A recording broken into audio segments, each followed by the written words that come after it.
Right గా ఉంటాడు, సత్యంగా ఉంటాడు, యథార్థంగా ఉంటాడు. Acts chapter 7 verse 20. అపోస్తలుల కార్యములు 7:20. I think sisters will read that. Sister చదువుతారు ఒకసారి. అపోస్తలుల కార్యాలు Very 7:20. small, can you see sister?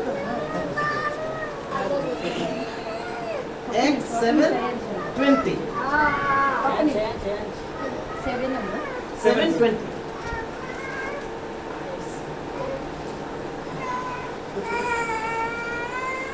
ఆ కాలమందు మోషే అదే కదన్నా అదే ఆ కాలమందు మోషే పుట్టెను. అతడు దివ్య సుందరుడై తన తండ్రి ఇంట 3 నెలలు పెంచబడెను. Yes, enough. Only 20th verse. At this time, ఈ కాలమందు Moses was born మోషే పుట్టి ఉన్నాడు, and was well pleasing to God. ఆయన దేవుని దృష్టికి అనుకూలంగా ఉన్నాడు. And he was brought up in his father's house for 3 months. మరి అతడు అతి సుందరుడై, దివ్య సుందరుడై 3 నెలలు తన తండ్రి ఇంట What పెంచుకున్నాడు. is the time?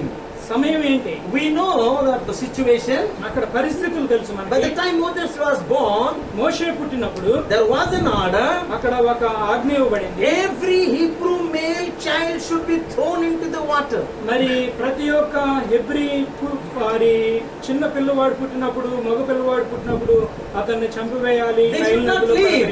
They should not leave. అతన్ని వదిలిపెట్టుకోరు. But his parents saw కానీ అతని యొక్క తల్లిదండ్రులు, he was so beautiful. అతను చాలా దివ్య సుందరుడున్నాడు, చాలా చక్కగున్నాడు. 3 months they kept secretly. 3 నెలలు రహస్యంగా దాచాడు. And you know, నీకు తెలుసా, he should be thrown into the water. అతను కూడా నీళ్ళల్లో వేయబడాలి. He was thrown, కానీ ఆయన కూడా వేయబడ్డాడు. but he did not perish. కానీ ఆయన నశించుకోవాలి. Why you know? ఎందుకో మీకు తెలుసా? Because of parents. ఆ యొక్క తల్లిదండ్రులు. Listen carefully.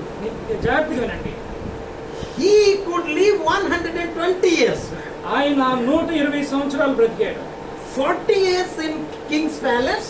40 సంవత్సరాలు రాజు యొక్క భవంతిలో, 40 years in the wilderness to be trained by God. మరి 40 సంవత్సరాలు అరణ్యంలో దేవుని చేత బోధింపబడి And 40 నేర్పింపబడ్డాడు. years he was leading the 6 lakhs of people of God. మరి As a leader. మిగిలిన 40 సంవత్సరములు ఈ యొక్క ప్రజలను, ఇశ్రాయేలీల ప్రజలను Why? ఆయన నడిపిస్తూ వచ్చాడు. Why and how it happened? అది ఎలా జరిగింది? Actually he should perish. ఒకసారి ఆయన ముందుగానే చనిపోవాల్సింది. Because that was the honor. కానీ ఆ యొక్క తల్లిదండ్రులను బట్టి, But the parents, they prayed. ఆ తల్లిదండ్రులు ప్రార్థన చేశారు. They gave priority. వాళ్ళు ఆ యొక్క ఆధిక్యతను తీసుకున్నారు. And they made plan. మరి ఆ యొక్క బాబుని గురించి, లేకుంటే మోషేని గురించి ఒక ప్రణాళిక కలిగి ఉన్నారు. That's why Moses was doing good in the sight of God. And he lived 140 years and as a leader. మరి ఆయన మోషే కనుక తల్లిదండ్రులు ఆ విధంగా పెంచారు కనుక మోషే 120 సంవత్సరములు దేవుని దృష్టికి అనుకూలముగా ఆయన ఇచ్చాడు. Only this 3 would tell. So if you want your son to be right to Christ or in the sight of God during his next year, you should pray. You should give priority that he should live for God, and you should plan how. You know how they planned? They threw in the water, but they made one basket and put in the water, and you see how they planned it out. He could survive. So, if you want your son to be like that, pray, give priority to God, and plan so that he will be a shining star in future. కనుక ఈ యొక్క బాబు రానున్న దినాల్లో దేవునికి అనుకూలంగా జీవించాలి అని అంటే మొట్టమొదటిగా మీరు ప్రార్థన చేయాలి.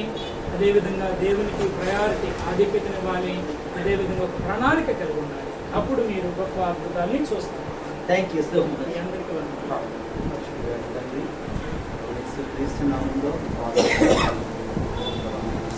అయాన్షిని ప్రేమించి మీరు ఇచ్చిన నూతన సంవత్సరం దయాకి